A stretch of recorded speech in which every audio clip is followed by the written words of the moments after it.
అప్పుల బాధలు వెంటాడుతున్నాయా? అయితే 6 JVR వారి జాతిరత్నాలు ధరించండి. రైట్, బ్రేకింగ్ న్యూస్ చూస్తున్నాం మనం టీవీ స్క్రీన్ పై. ఫోక్ డాన్సర్ మాధురి రాథోడ్ అడ్డంగా దొరికిపోయారు ఒక హోటల్లో. ఒక్కసారి ఆ విజువల్ పీసీఆర్.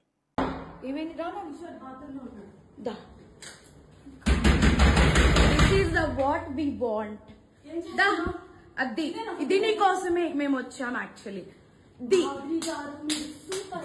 పెళ్ళైన దొరకడా? ఇంక ఎవరు దొరకలా నీకు? బిడ్డ మీద ప్రేమ లేదా రే? చూడు విశాల్ విశాల్ విశాల్ ఇదిగో ఈ అమ్మాయి ఉన్నారు ఇద్దరు. ఏం మాట్లాడతావు చిన్న కొడుకుని పెట్టుకొని? రే దాన్ని చొప్పట్టు, దాన్ని చొప్ప. విశాల్ ఇదిగో ఇదే అది ఈ ఇదిగో ఈ కొడుకుని వదిలేసి చెప్తున్నాడు. ఏంట్రా అది దీనికోసం రా వచ్చింది. రే 10 మంది వెళ్తుంది రా. అది ఏంట్రా? ఇదిగో ఈడ అసిస్టెంట్, ఈయన అసిస్టెంట్.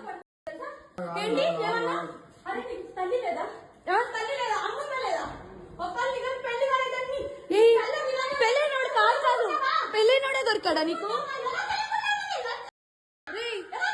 పెళ్ళైనోడు దొరికాడా నీకు? పెళ్ళైనోడు దొరికాడా? పెళ్ళైనోడా? సిగ్గులే ఏంటి ఏంటి ఏంటి? పెట్టు. సో చూసారు కదా, ఫోక్ డాన్సర్గా చెప్పుకున్నటువంటి మాధురి రాథోడ్ తెలంగాణకి సంబంధించినటువంటి చాలా ఫోక్ సాంగ్స్ చేశారు. ప్రముఖ తెలుగు జానపద నృత్యకారిణి అండ్ సోషల్ మీడియా ఇన్ఫ్లుయెన్సర్ కూడా, అండ్ కంటెంట్ కూడా క్రియేట్ చేస్తారు. దీనికి సంబంధించి ఆవిడకి సోషల్ మీడియాలో ఓన్లీ ఇన్స్టాగ్రామ్ ఫాలోవర్స్ మాత్రమే 7,29,000 మంది ఉన్నారు. అండ్ గతంలో కూడా D20 ఈ టీవీ కార్యక్రమంలో కూడా చాలా మందిని ఆకట్టుకుంది తన డ్యాన్స్తో కావచ్చు, తన నటనతో. అండ్ చాలామంది మాస్టర్ల దగ్గర నుంచి ఒక మంచి అప్రిషియేషన్స్ పొందినటువంటి నృత్యకారిణి మన మాధురి రాథోడ్ అడ్డంగా ఒక హోటల్లో దొరికిపోయిన సిచ్యువేషన్ ఇప్పుడు మనం టీవీ స్క్రీన్ పై చూస్తున్నాం. సో ఇప్పటికే ఆవిడకి చాలా మంచి పేరుంది తెలుగు రాష్ట్రాల్లోనే కాదు. ఆవిడ యాక్ట్ చేసిన సాంగ్స్ ఉత్తా చేతులు ఇలాంటివి ఏవైతే ఉంటాయో కొన్ని, ఆ సాంగ్స్ని చాలామంది వింటూ ఉంటారు.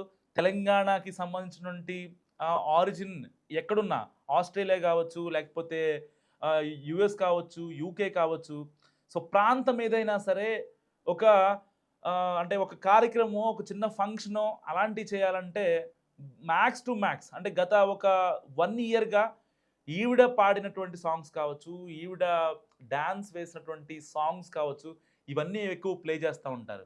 సో ఒక్కసారి అలా వైఫ్ ఏదైతే రెడ్ హ్యాండ్గా పట్టుకుంది, ఆవిడేం మాట్లాడుతున్నారు ఒకసారి పీసీఆర్ ప్లీజ్. శరణ్య, నేను ఈశ్వర్ సాయిలో కో క్యారెక్టర్ ఈశ్వర్ సాయి వైఫ్ని. బేసిక్గా నా హస్బెండ్ నార్మల్గా అయితే మాత్రం మా రిలేషన్ 7 years బట్టి ఎప్పుడు ఎలాంటి డిస్టర్బెన్స్ అయితే లేదు.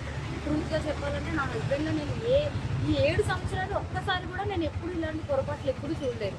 టెక్స్టులు మెసేజ్లు నా దగ్గర ప్రూఫ్లు ఉన్నాయి, చూపిస్తే మాత్రం అంటే ఇట్లా ఎలా వస్తుందంటే మరి నా హస్బెండ్ కూడా చెప్పడం ఏంటంటే తనే ఇట్లా నన్ను కొంచెం ఇది చేసింది. సో అందుకోసం అని ఏ అబ్బాయి అయినా సరే మరి ఎట్లా ఇలాగే అయిపోయింది ఇంకా అని చెప్పి తను చెప్తున్నాడు.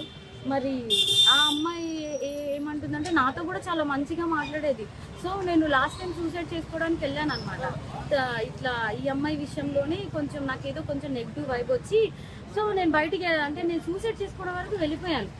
నాకు బాబున్నాడు, బాబుని తీసుకొని సూసైడ్ చేసుకోవడానికి వరకు వెళ్ళిపోతే ఆ అమ్మాయి నా కోసం ఫుల్గా అంటే ఎక్కడ ఇది బాగా స్ప్రెడ్ అయిపోతుందా ఏంటి అనుకుందో ఏమో తెలియదు, కానీ కంటిన్యూగా నన్ను ఫాలోఅప్ చేస్తూ ఎక్కడున్నావు ఏమైంది నాకు అప్పుడు కూడా ఏం డౌట్ రాలేదు.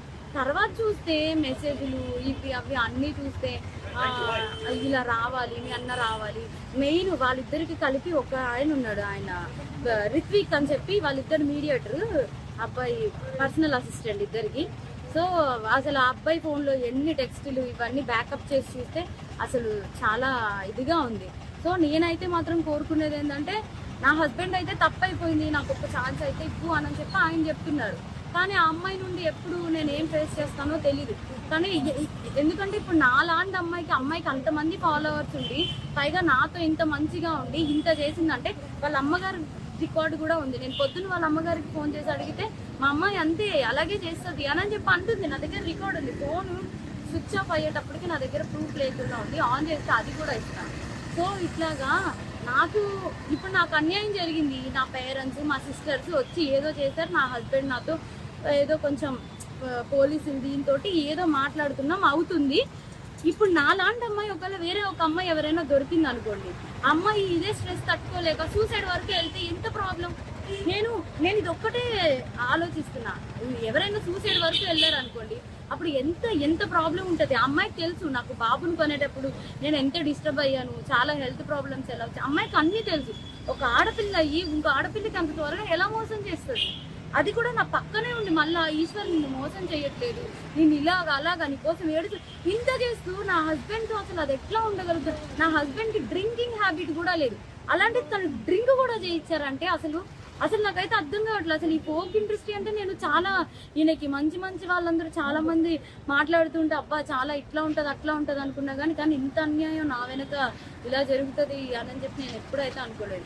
నెక్స్ట్ ఇదేంటంటే ఇట్లాంటి అమ్మాయిని మాత్రం అసలు ఫోక్లోకి వీటిల్లోకి ఎంకరేజ్ చేయకూడదు. ఎందుకంటే ఇప్పుడు నా హస్బెండ్కి జరిగింది, రేపు అన్న రోజు ఇంకో హస్బెండ్ వాళ్ళ అమ్మగారే చెప్తున్నారు కదా డైరెక్ట్గా మా అమ్మాయి అంతే అని చెప్పి. సో ఇవన్నీ కొంచెం చూసుకొని కొంచెం ఫోక్లోకి తీసుకునేప్పుడు కూడా మనుషుల కోసం నేను మిగతా వాళ్ళని అనట్లేదు కానీ ఇట్లాంటి వాళ్ళని మాత్రం కొంచెం చూసుకోండి. కాపురాలు పోతాయి, చిన్నపిల్లల లైఫ్లు పోతాయి. క్యాస్టింగ్ క్యాచ్ అనేది బేసిక్లీ ఫిల్మ్ ఇండస్ట్రీలో ఫోక్ ఇండస్ట్రీలో జరుగుతుందనే ఆరోపణలు ఉన్నాయి. మరి దాని మీద మీ అభిప్రాయం ఏంటి? ఇది కూడా అదే కోణానికి చెందిందా లేకపోతే ఇండివిజువల్? అట్లా ఏం లేదు, నిజం చెప్తున్నాను కదా. మా హస్బెండ్కి డ్రింకింగ్ హ్యాబిట్ లేదంటే మీరు ఆలోచించండి. నా డెలివరీ దగ్గర నుండి ప్రతి ఒక్కటి నా హస్బెండ్ నన్ను పువ్వుల్లో పెట్టి చూసుకున్నాడు. ఏ రోజు ఇప్పుడు నా హస్బెండ్ విషయంలో 1 minute నేను ఆలోచిస్తున్నానంటే దీనికే. నా బిడ్డను కానీ నన్ను కానీ ఇంత కేర్గా చూసుకుని అబ్బాయి ఏమంటున్నాడు, ఇప్పుడు ఒక అమ్మాయి వచ్చి నా మీద పడిపోతే నేను ఏం చేస్తా, ఇప్పుడు ఒక షూట్లో ఉన్న వాళ్ళం మేము అంత క్లోజ్ అయిపోతుంటే నేను ఏం చేయగలుగుతా అంటున్నాడు. అప్పుడు నేను నా హస్బెండ్కి చెప్తున్నాను నువ్వు చేసింది తప్పు, మరి అమ్మాయి పడితే మరి నీకు తెలీదా, ఆబ్వియస్గా ఒక అబ్బాయి ఇప్పుడు నీకు పిల్లం బిడ్డలు ఉన్నారు నీకు ఆ మాత్రం తెలీదా అంటే ఇంకా అయిపోయింది ఏదో అయిపోయింది. కానీ ఆ అమ్మాయికి తెలియాలి కదా, ఒక ఆడపిల్ల మరి తనకి తెలియాలి కదా.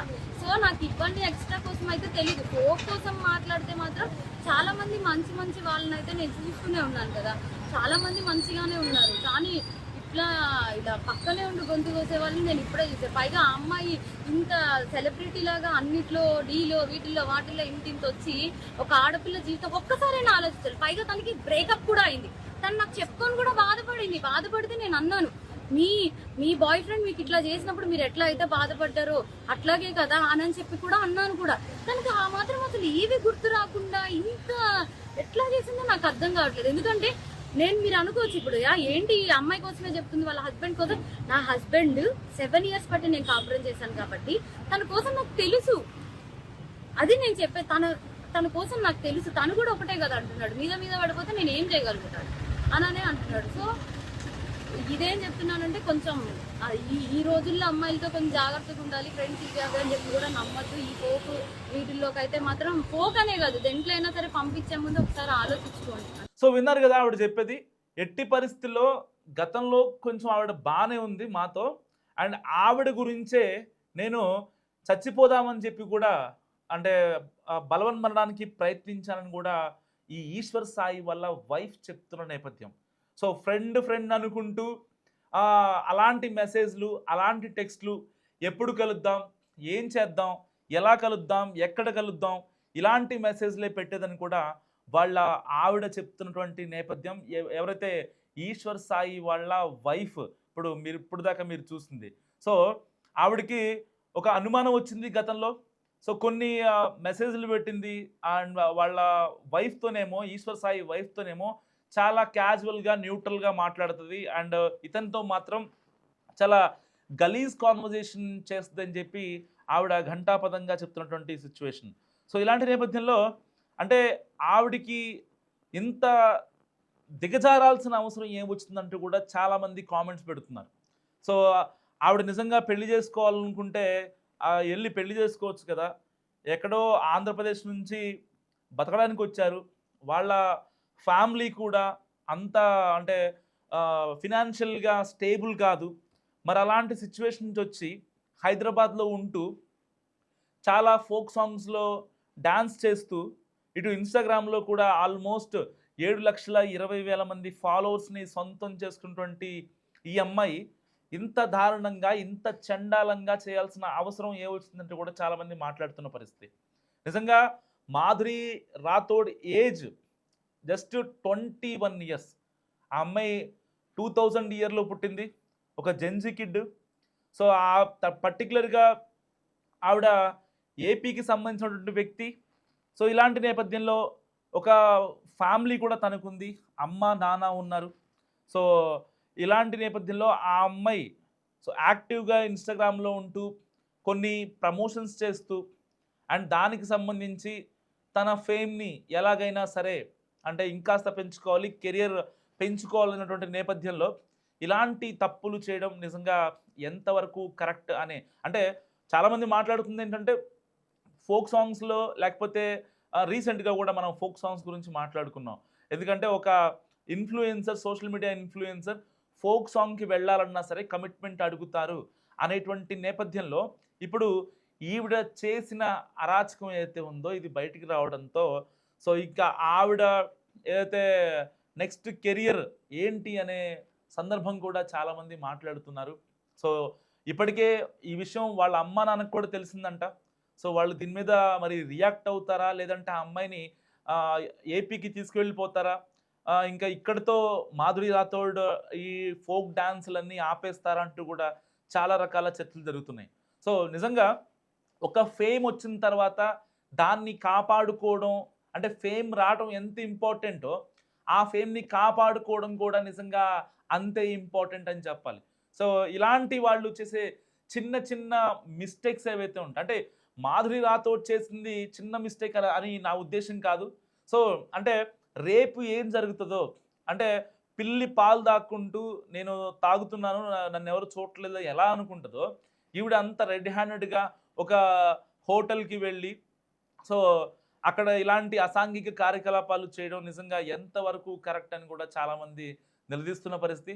ఒకవేళ ఇలాంటి వాళ్ళు కనుక ఇలాంటి పనులు చేస్తే పర్టికులర్గా ఫోక్ డ్యాన్స్లో సో నిజంగా అంటే తెలంగాణలో చాలామంది అమ్మాయిలు ఒక ఫోక్ డాన్సర్ అవ్వాలి అంటే ఫోక్ డాన్స్ చేస్తే చాలామంది గ్రామీణ ప్రాంతాల్లో వాళ్ళకి మనం ఈజీగా కనెక్ట్ అయిపోతాం, సో మనకి ఈజీగా ఫేమ్ వస్తుంది అని ఎవరైతే అనుకుంటారో వాళ్ళందరికీ ఇది ఒక ఈ నిదర్శనం అంటే ఈ యొక్క ఘటన ఒక చెంపపెట్టు లాంటిది. ఎందుకంటే చాలామంది తల్లిదండ్రులు ఇలాంటి విషయాలు తెలిసిన తర్వాత ఇంకా పంపించే ఆస్కారం కూడా ఉండదు. సో మాధురి రాథోడ్ గురించి మీరేమనుకుంటున్నారో మస్తు కామెంట్ చేయండి.